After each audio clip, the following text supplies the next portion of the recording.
şehrin ışıkları sönür bir bir. Küçelerde addımlarım sensizdir.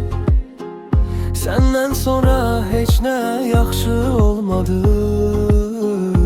Yüreğimde kalan tek senin izindir.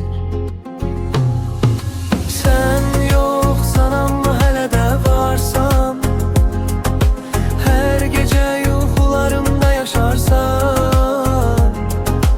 ben seni unutmak istedikçe daha derinden kalbime batarsan. Sen yoksan ama hele de varsan, her gece yuxularımda yaşarsan, ben seni unutmak istedikçe daha derinden kalbime batarsan. Saatler geçir, zaman dayanmır, ama içimde bir şey tamamlanmır. Seninle kurdum bütün hayallar, yağış gibi gözlerimden damlayır.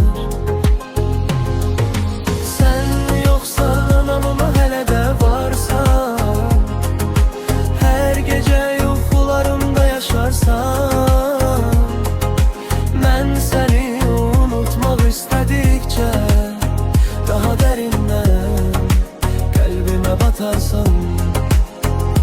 Bir gün yollarımız yine kesişer mi?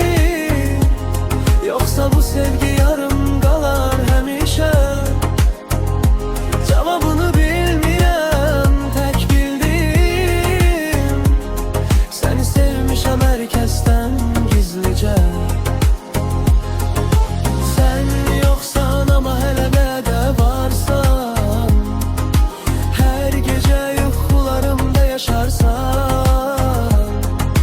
ben seni unutmak istedikçe daha derinden kalbime batarsan.